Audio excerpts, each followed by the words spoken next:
Let me see if I shared. All right. Okay. Hi everyone. Welcome to our second lesson in OpenEdu summer history course. Today we're going to be talking about the first wave of imperialism, and the word imperialism is being highlighted in yellow because this is such an important keyword throughout history.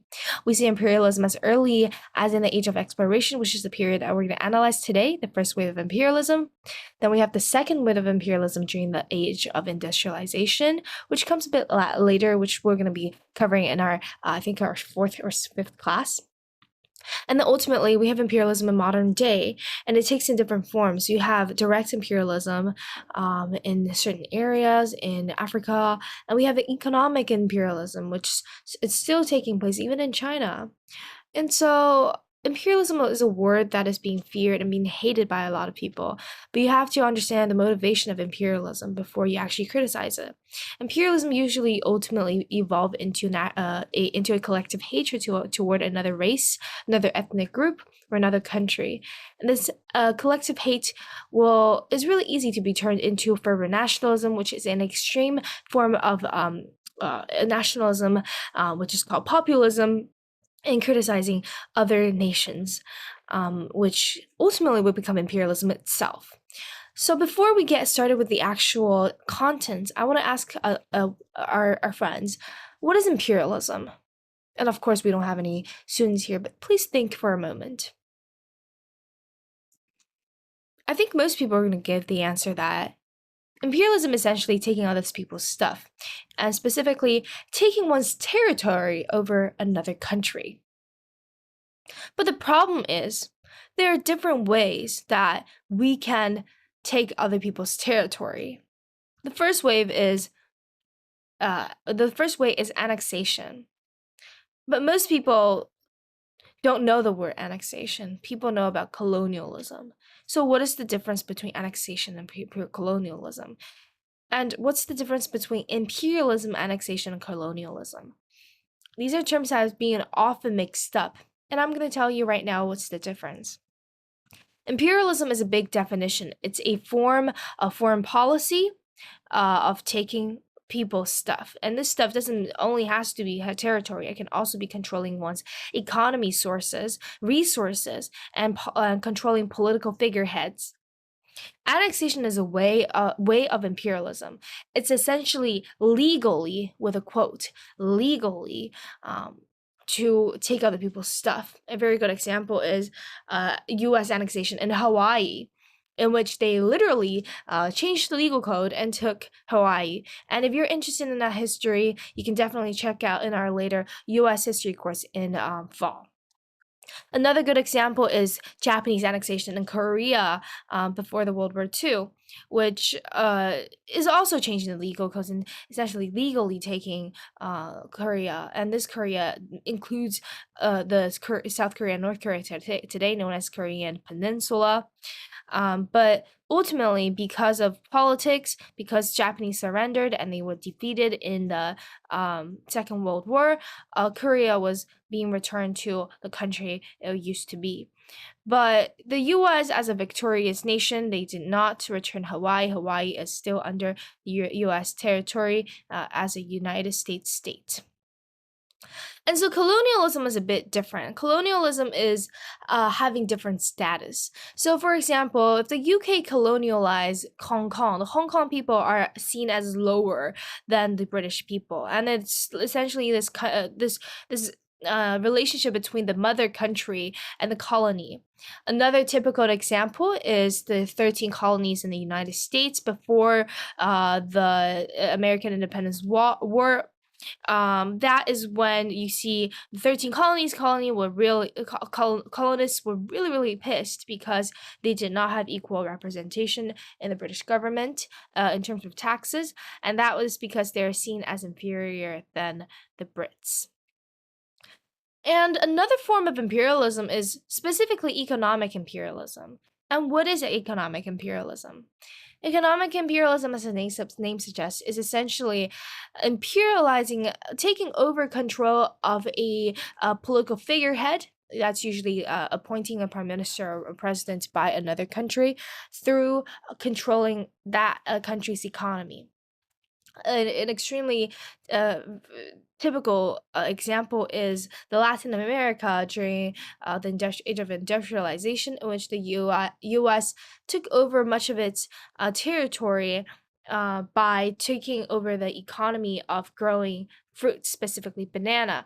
And so part of the Latin America is known as the Banana Republic, because how the U.S. took over its economy of the biggest economy in that region, which is growing banana, and took over the regime.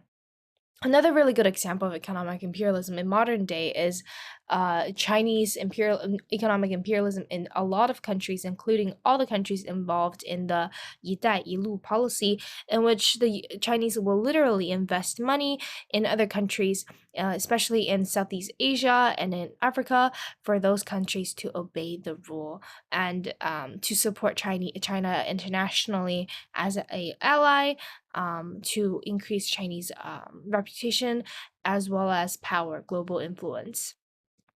We just talked about the difference between annexation and colonialism. We talked about annexation essentially legally taking one's territory, but it's actually not. Guys, please remember that even though you see annexation, it's just a more polite and justifiable way to say colonialism. Okay. Now we're at the time 1450 to 1600. Last time we talked about the 1200 to 1450. That was the time when we only see the old world, the Afro-Eurasia. Today we're going to be talking about briefly the Ottoman Empire history. We're going to be talking about why the age of exploration happened and why did the European nations wanted to find a new world. Then we're going to see the Columbian Exchange, and then we're going to be talking about some Mesoamerican cultures, including Aztec and Inca. And then we're going to be talking about the transatlantic slave trade. And ultimately, because I'm going to share a historical reasoning skill every single time, I'm going to be sharing primary source analysis today, which is a very important skill that if you want to learn history or you want to read historical sources, you have to really just know how to do it. So we're going to do a little bit of previous review. So last time we talked about Afro-Eurasia, which is the green three continents right over here.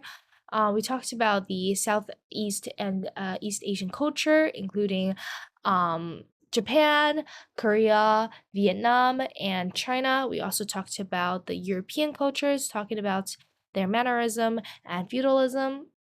We also talked about a lot of time the Dar Islam, which is the Middle East, including some of the greatest caliphates. We talked about the traditional Islam culture, including Medina, Mecca, introducing Islam to a lot of people. And then we also talk about India, which is a special culture itself because of the caste system, a very rigid and immobile caste system. We also talk about the trade routes, the Silk Road, the Indian Ocean trade routes, as well as the Trans-Saharan trade route. And today we're going to be talking about the New World and the interaction between the Old World and the New World. So, what is the New World? Don't wait, don't rush. We're going to talk about something before that, before we talk about the New World, which is the Ottoman Empire. The Ottoman Empire is a very, very important historical region because the Ottoman Empire lasted for a couple of 100 years, which is insane. It fell in 1919, right after World War I, because it was too weak and it literally just dissolved, and it became Turkey today. So, a brief history before the Ottoman Empire really became what it is really, really like powerful in 1453 when they conquered Constantinople. There's something called the Abbasid Caliphate that was before the Ottoman Empire and all the gunpowder empires, including the Safavids. So the Ottoman Empire, before the Ottoman Empire, we have the Abbasid Caliphates. The Caliphate is essentially this term that describes a kingdom that is ruled by a sultan, by an Islamic rule. And so the Abbasid Caliphate is really big. It ranges from West Africa all the way to the Middle East. You see the capital of it is Baghdad, which is Iraq's capital today. So Abbasid Caliphate had a lot of power, but it ultimately fell after Mongols' conquest in 1258, after the Mongol killed the caliph, and so they effectively ended Abbasid Caliphate as a political power. And so this led to a power vacuum. We have the Mamluks in Egypt, the Safavids in Persia, and we have the Ottoman Empire in Anatolia and Balkan. And you will see, what is Anatolia and Balkans? These are two peninsulas. So this is the Balkan Peninsula, today South Europe, and then we have the Anatolia, which is essentially this area. Hold on, yeah. Anatolia is essentially next to Black Sea. Okay. After the Ottoman Empire started to expand, they conquered Cairo and also captured the holy city of Islam in Mecca and Medina. In 1453, May 29th, a very important historical landmark happened because it marked the end of the Byzantine Empire and the rise of the Ottomans as a global power. So what happened was that the Ottoman Empire conquered Constantinople, the capital of the Byzantine Empire, which is literally dying at the point, in 1453. And so the Ottoman Empire rose as a global power due to the fact that they controlled a very important trademark in the global map, which is Constantinople. And so now we want to talk about the key figure in the conquest. His name is called Mehmed II, also called the Mehmed the Conqueror. He became king when he was 19 years old, became sultan to be accurate. And he had this ambition of conquering Constantinople because he recognized the importance of the conquest. And so he gathered 80,000 to 100,000 soldiers in modern time, as well as its janissaries. So janissaries, if you don't know the term, it's a special term for the Ottoman Empire because these are Christian boys being kidnapped, trained into very specialized soldiers, very powerful, very loyal to the Sultan, and they're skilled, very skilled, like the SEAL in the U.S. In the U.S. Military today. And so he gathered all those soldiers, used the basilica cannon, which is literally 8.2 meters long, and they conquered Constantinople. Constantinople is like Afghanistan. Like, they're really hard to conquer, but the Ottoman did conquer it in 1453. So giving a brief overview of the Ottoman Empire, this is the biggest extent that the Ottoman Empire has ever become. We see part of Europe is under under the Ottoman Empire, including modern day Hungary. We see the Middle East, of course, being a huge part of it, including Iraq, is under the Ottoman Empire. And then we have the modern day Turkey, which is also basically the center of the Ottoman Empire, as well as part of Africa. This is the greatest extent the Ottoman Empire has ever been, which is really just crazy if you think about it. They conquered all those places. And this is Constantinople. If you zoom a little bit, you will see that why the Constantinople is so important. So this is the map of Constantinople in close. This is before Ottoman Empire conquest. So after the Ottoman captured Constantinople into its own territory, Constantinople was known as Istanbul. And this place still stands today, and you can see Istanbul literally. If you want to go to Turkey, it's a beautiful place. You can see the Hajj Sophia, which is absolutely amazing. So the importance of Constantinople, as we said, is about trade. It's about global trade.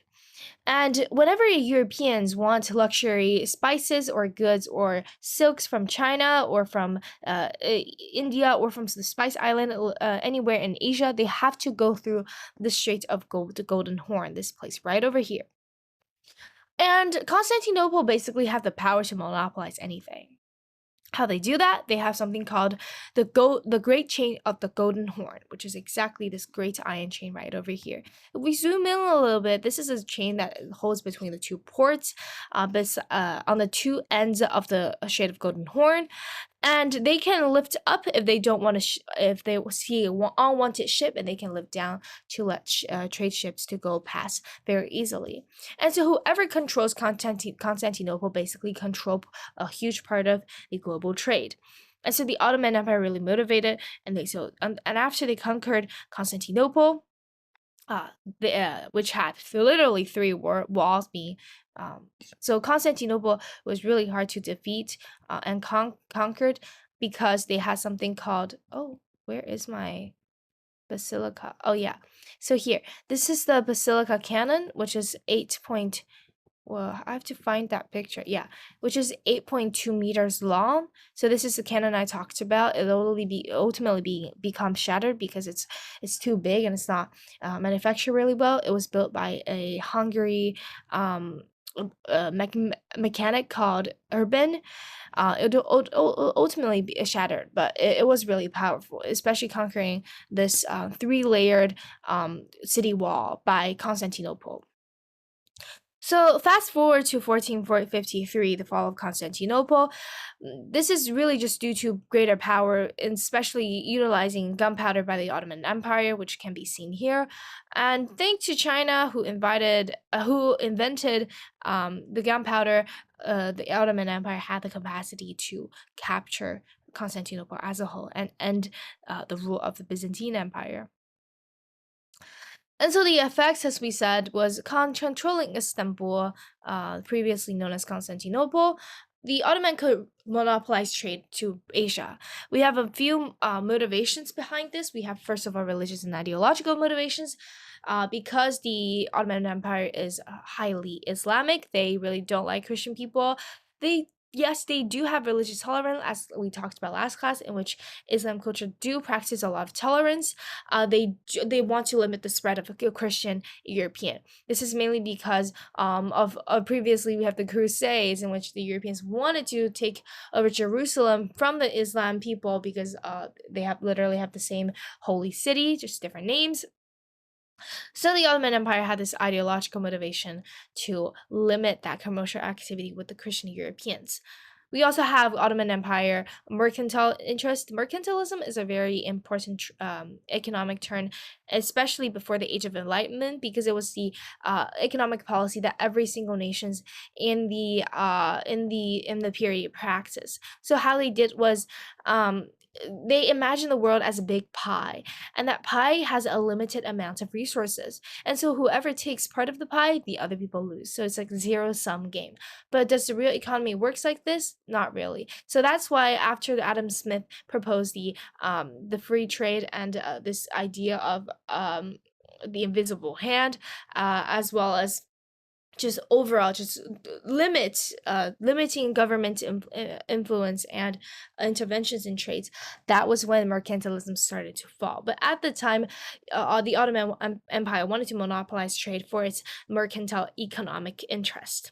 So what they did is that they levy high taxes and tariffs on all the goods going through Istanbul, which provided a valuable, a lot of revenue for the empire.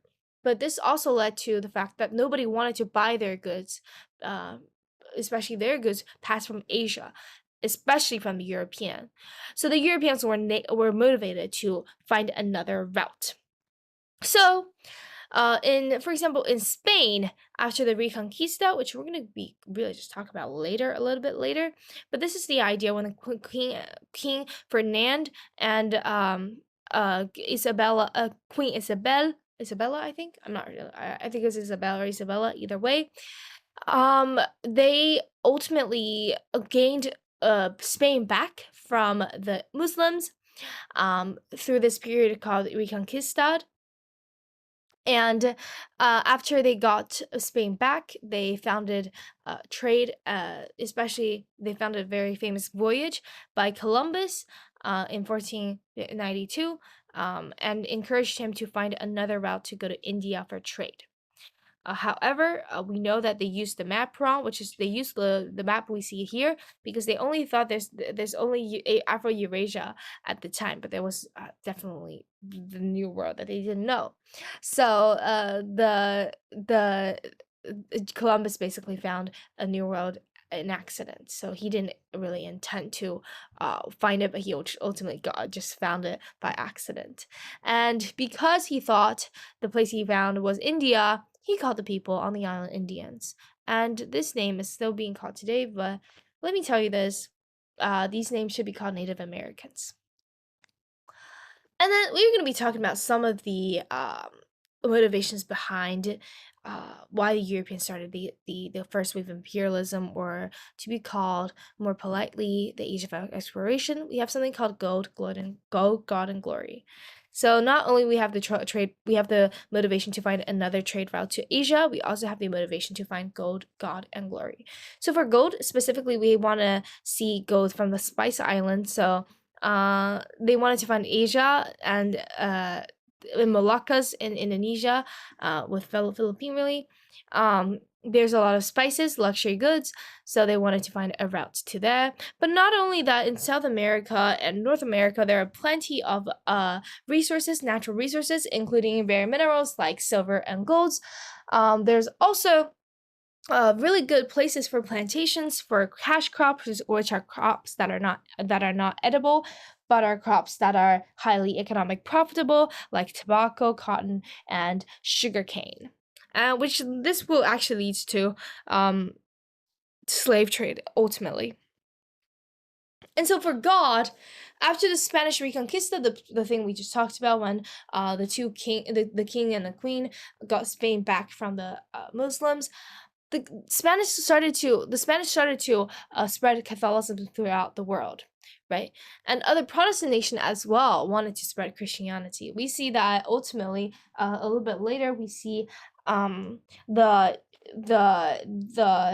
Mayflower carried a bunch of Puritans to Massachusetts and in Plymouth. And that is also because of religious motivation. It's similarly to the God category of motivation. We also have something called glory, and this guy over here is a Portugal prince. His name is Prince Henry the Navigator, and Portugal was the first to start the wave of exploration thanks to this prince. He himself really likes to explore, going on his ship and just sail around the world. And he went all the way to Africa's island of the Iron Horn, which is very incredible. I mean, I think it's the Cape of Iron Horn. Yeah. Okay. And not only that, because of growing tensions between European nations and rivalries, because each wanted to take more territories than the others, this sparked a competition of imperialism and colonializing as much as resources as possible, as well as much as territories as possible, which is essentially this idea of glory, which really motivated those European nations to explore the New World. So how did the exploration all happen so easily? Main reason is because of technological innovations. First, we have different kind of ships. We have the caravel, carrack, and fleet. These ships made travel easier as they were sturdier and could withstand the rough winds. A very good example. Very small, very convenient. We also have the lateen sail. Lateen sail is a sail that can catch wind in both sides, so that's the ships doesn't really have to go with the flow with the wind, because previously these ships had to go with the wind in order to with the wind direction to go, but right now they can go in any direction, making all the traveling very easy. We also have astrolabe. If you remember from Darul Islam culture last time, we talked about the astrolabe was invented by the Muslim. They were used to determine latitude like this. We see already the cultural diffusion and influences from the Darul Islam culture to the European nations that enabled the age of exploration to happen. We also have the magnetic compass. This is not a compass we see in China, not the spoon. It looks like this. It determines direction, but it also comes from a huge part of it from the Darul Islam culture.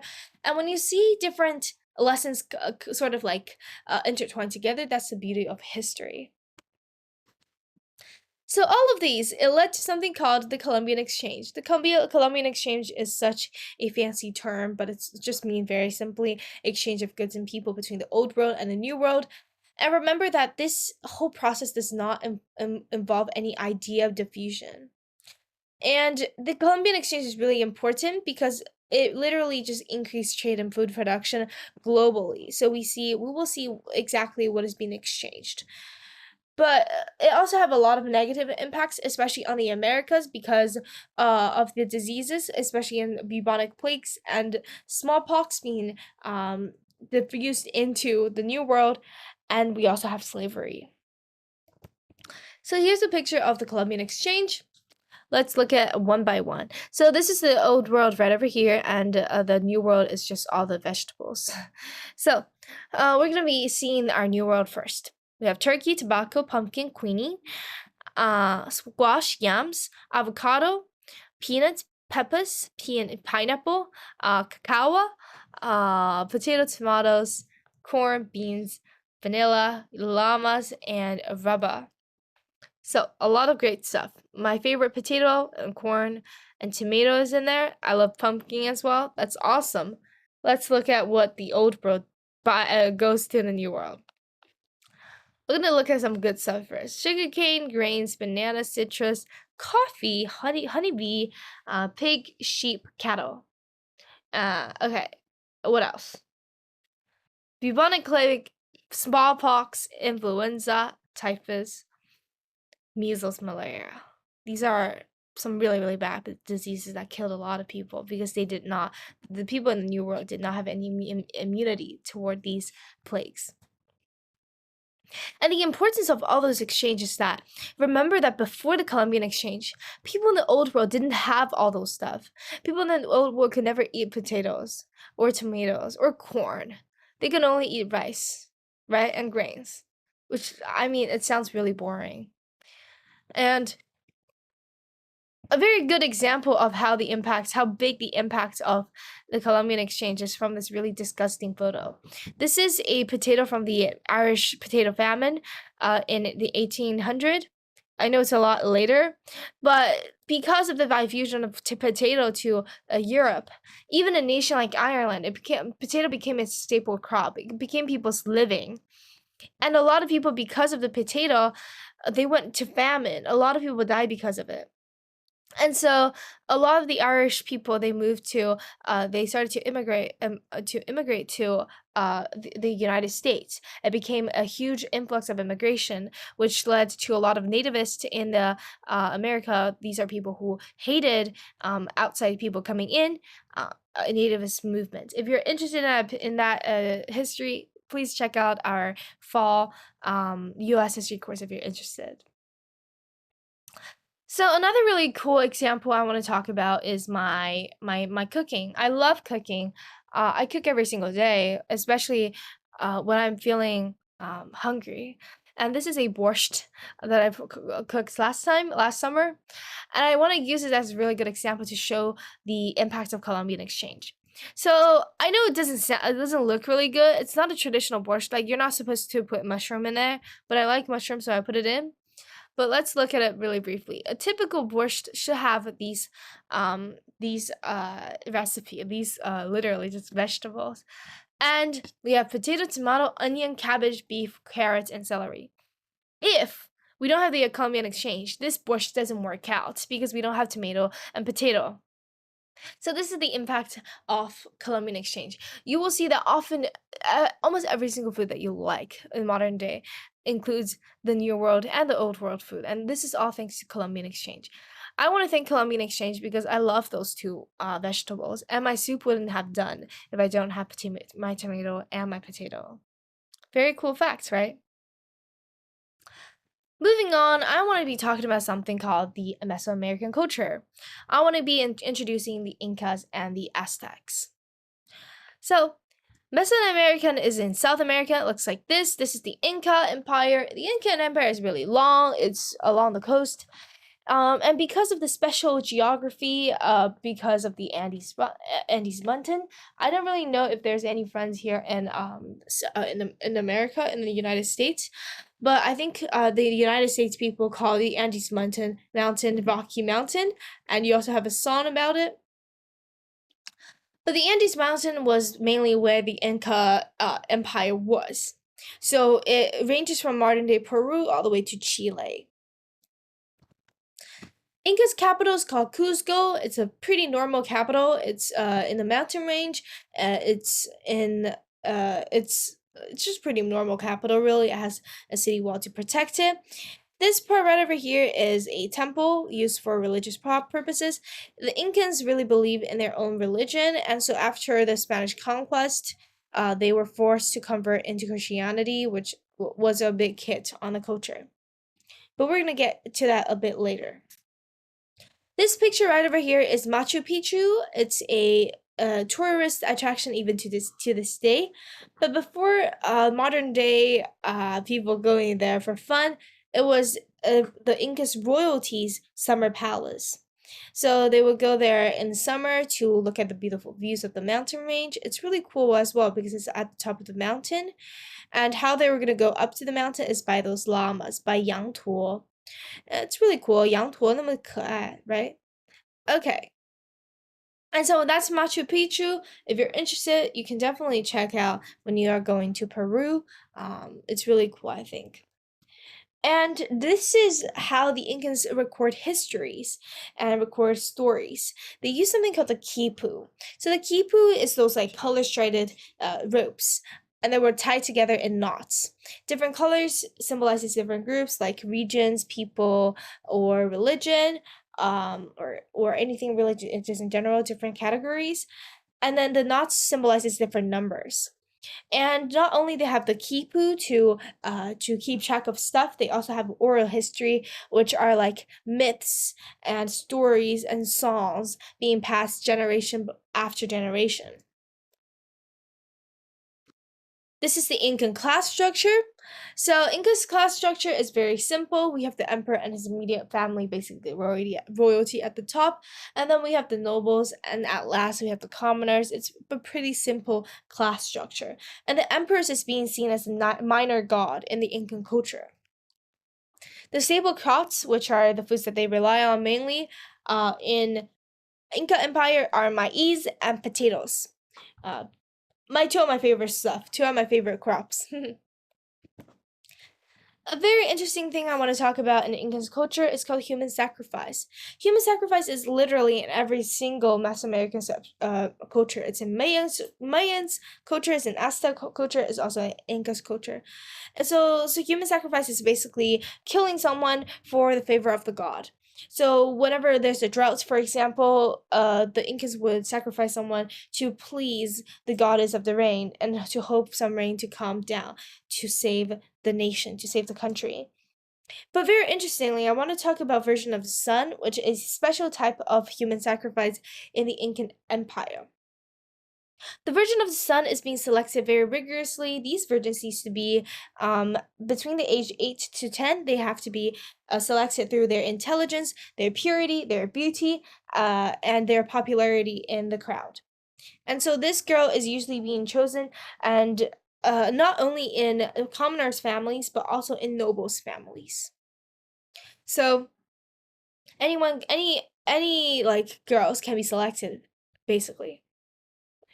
And so the Virgin of the Sun is going to be sacrificed, and this is the highest sacrifice in the nation, because the name Virgin of the Sun is really just virgins for the sun, because the highest god in Inca is the sun god Inti, and these virgins are specifically being sacrificed for the Inti, for the god of sun. And here is another picture of Incan culture in its farming practices. This is called terrace farming, Titian. You would literally see it in China as well, in some mountain ranges. This is a special way of farming that the Incans adopted because they're in the mountain range in the Andes Mountains. So they adopted this as their farming practice and to sustain their food and crops. Unfortunately, in 1532, the Incan Empire fell because of this guy called Francisco Pizarro.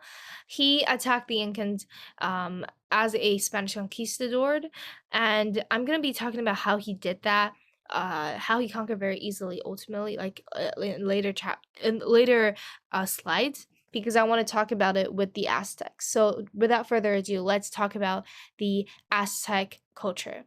So the Aztec capital is called Tenochtitlan. Tenochtitlan is located in this big lake, and it has literally bridges to connect with the outside world. The Aztecs also use something called chinampas as their agriculture method. So because of their special geography on the lake, they utilizes the water, and so they put the stems and the soils in the water to sustain their farming, which is a very cool way for agriculture.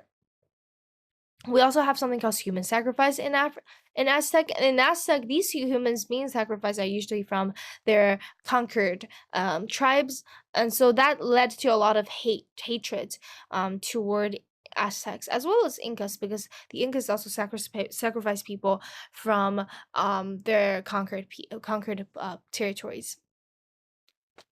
So Aztec uses two different calendar system.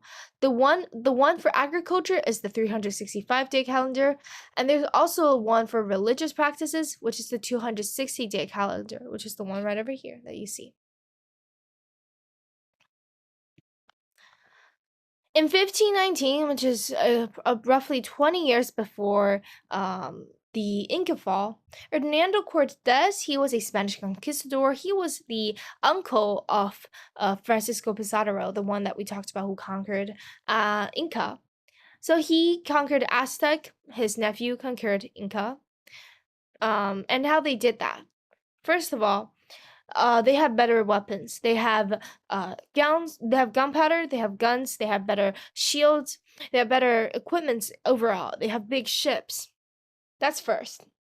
Second, there are a lot of people, there are a lot of tribes nearby being conquered and being sacrificed, really hated these two big empires. So a lot of tribes really joined the Spanish and wanted to overthrow the Aztec and the Incas.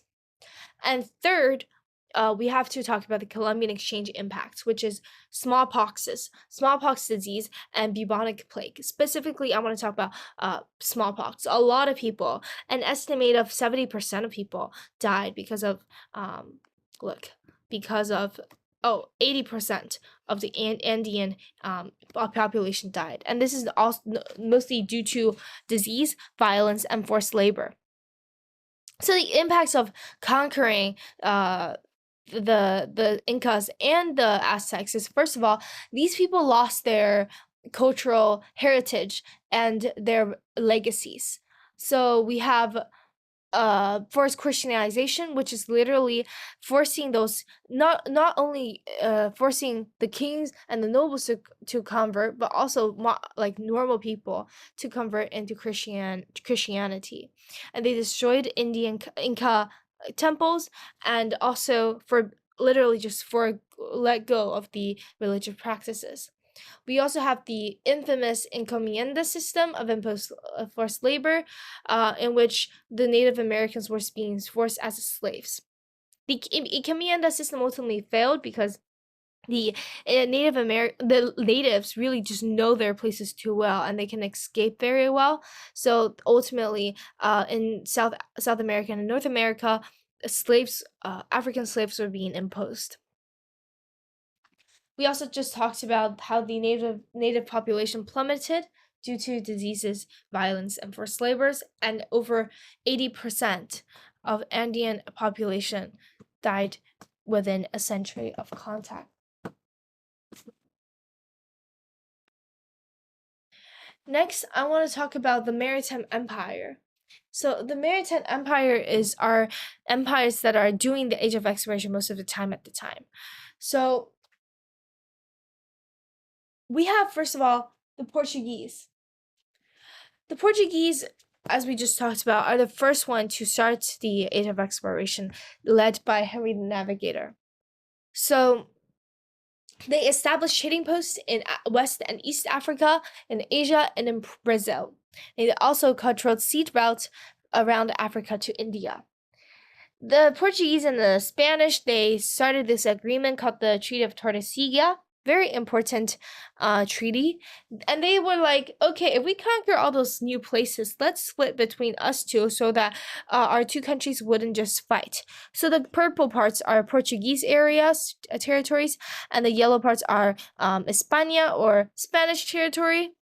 And so they established this agreement. But the problem with this treaty is that the other European nations aren't part of it. They're not part of it. So some countries, like the Dutch, tiny country right over here, they were like, I don't care. I'm just gonna do my trading post empire. The Dutch is too small, so what they did was that they have all those tiny little dots around the coast, around the world, as their trading post empire. And the Dutch's golden age was so huge, because a lot of them are just merchants.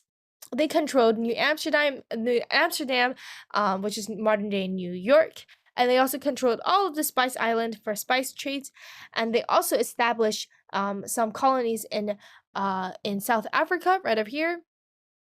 You can see that if you go to South Africa, because I have a teacher at school who's a South African, you can hear his like Dutch accent, and their Afrikaans is literally I think a part of it's from the Dutch, their language. And so here's also India being colonized a bit. It was colonized by this multinational company, the first one in history, called the VOC, Dutch East Indian Company. Some people know the British East India Company because it comes a bit later, but the Dutch company was the first multinational corporation. And then we're going to briefly talk about the British Empire, because the British Empire really grew between the 17th to 1800 centuries. During the time we're talking about right now, it's not that powerful. But the British Empire ultimately dominant because they have superior marine. They also just dominated the ocean because they're really good at their navy is just really powerful. Some key colonies include the 13 colonies in North America. They also conquered a part of India via the British East India Company, and they also controlled Jamaica for their sugarcane production in the Caribbean. So, lastly, all of these, what are the consequences? A big one is the transatlantic slave trade. And this is because of cash crops, as we talked about. The Spanish found out that the cottons, tobacco, and sugarcanes are very profitable. So they first attempted slavery by using the Quemanda system, by adopting Native Americans, but just as we talked about, the Native Americans can escape very easily. And so their second attempt is using Africans. The slaves are being packed, and they have to be packed under the deck, and they literally had no space. This is a primary source, a picture of how the Africans are being laid in the ship, because the reason they do that is because every single time, if to shipping slave ships are pretty expensive, so the slave owners will literally pack the ship with every corner with the slaves to utilize its maximum potential and volume. I think 30% of the slaves cannot be survived. Will die during the 3-week voyage from Africa to the New World. And that is mainly because of bad hygienes and often violence on the ships. At least 2 million Africans, 10 to 15%, died during the infamous Middle Passage. And I want to briefly talk about why it's called the Middle Passage. So we have the Europeans, the Africans, and the Americans. So they are like this, okay? So the triangular trade looks like this. So the Europeans were going to send some Europeans to Africa to buy some slaves. The slaves going to be transported into Americas, and they're going to be working on in Americas for cash crops, and also raw materials, which are going to be sent to the mother country in Europe. And in the middle, we have the Middle Passage, which is specifically slave trade passage. So the Middle Passage is also being generalized to speak about the slave trade. Another 15 to 30% died during the march to or confinement along the coast. Altogether, for every 100 slaves who reached the New World, another 40 had died in Africa or during the Middle Passage.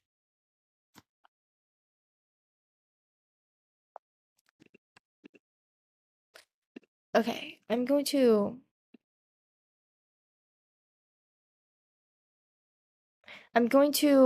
show you guys a video on the So this is a movie, and if you don't feel comfortable uh, with you know, with just can you guys see the screen? I don't think so, right? Okay, I will send this video to our group. So this is a YouTube video. It's a slave rebellion on slave ships. And a lot of people will ask, is there a slave rebellion? Like slave rebellion, are they often successful? The answer is no. That's mainly because these slaves they don't have any weapons, that's first of all. Second is that they um, they don't really have the power to control the ship even if they succeed. So let me go here. Okay, can you guys see my screen? I don't think so. This is really hold on.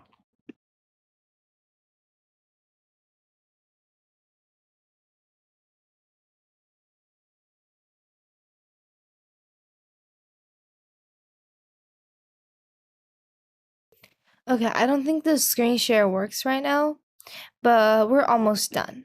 So if you can pull up your primary source right now, so just now we just actually finished everything we just talked about for our class contents. And because my screen share doesn't work right now, if you guys can pull up your primary source document, which I pasted in our group chat, it will be awesome. And I want to talk about primary sources because it's a very important historical skill to have. And I want you to turn to the last page when it says Amazing Grace. Amazing Grace is a song written by, okay, let's see. It says Amazing Grace is by lyrics by British slave trader John Newton. And I want to read this lyrics out loud. And I know how to sing it, but I don't want to sing because I don't think I'm good at singing for this song. It says, Amazing Grace, how sweet the sound that saved a wretch like me. I once was lost, but now am found, was blind, but now I see. 'Twas grace that taught my heart to fear, and grace my fears relieved. How precious did that grace appear the hour I first believed. Through many dangers, toils, and snares, we have already come. 'Twas grace that brought us safe thus far, and grace will lead us home. The Lord has promised good to me. His word my hope secures. He will my shield and portion be as long as life endures. When we've been here 10,000 years, bright shining as the sun, we've no less days to sing God's praise than when we first begun. Amazing grace, how sweet the sound that saved a wretch like me. I once was lost, but now I'm found, was blind, but now I see. So this is a primary source. It was written by this this slave trader by John Newton. Can you imagine it's written by a slave trader? We don't know anything about John Newton. Let's look at when he wrote it. He wrote this in 1773. This is the time when the British Empire is almost going to abolish slave trade. If you look at the context of the song, you will see that why the slave trader John Newton will write this song. So this comes to this. I want to talk about the CAPP, how we should analyze primary source, and I will leave it to you to analyze the other four, and I'm gonna analyze the Amazing Grace with you. CAPP stands for C, context, A, audience, P, purpose, P, POV. So context, we're analyzing when did the author write it, how the context encouraged them to write it, audience, who they're writing to, what specific thing will they do to please that audience or to remind that audience. purpose, why the author writes this. What does they really want to do besides writing this? Like, what extra message do they want to convey? Fourth point of view, from which standpoints they're writing this. Are they writing it from a abolitionist, from a slave trader, etc., etc.? We look at this. This says John Newton is a slave trader. Okay, if I tell you that John Newton used to be a slave trader, but ultimately he became an abolitionist, you will understand why he write this song. First of all, he write the song for redemption.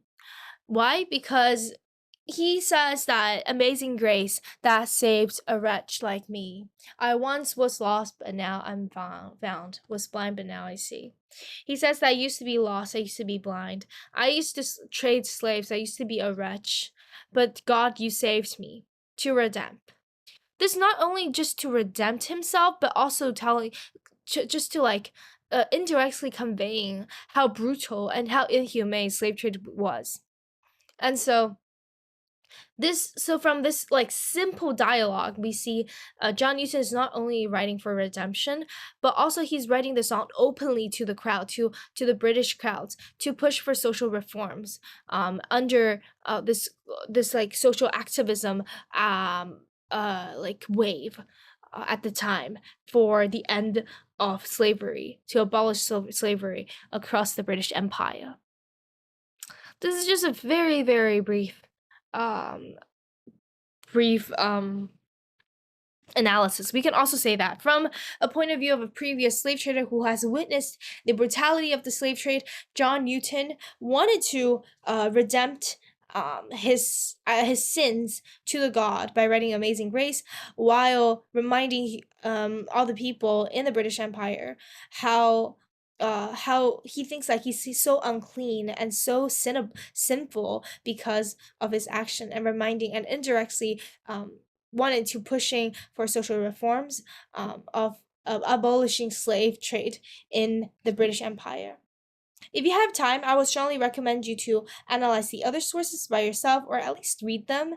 I think they're all really good primary sources from the transatlantic slave trade. And if you have any questions in regarding to the class, I really apologize. I don't know why how the screen share paused. But if you have any question, you can definitely just say in group chat. Ask question if you have next class in regards to the readings or anything. And I genuinely thank everyone for coming, and I will see you guys in next class on Sunday.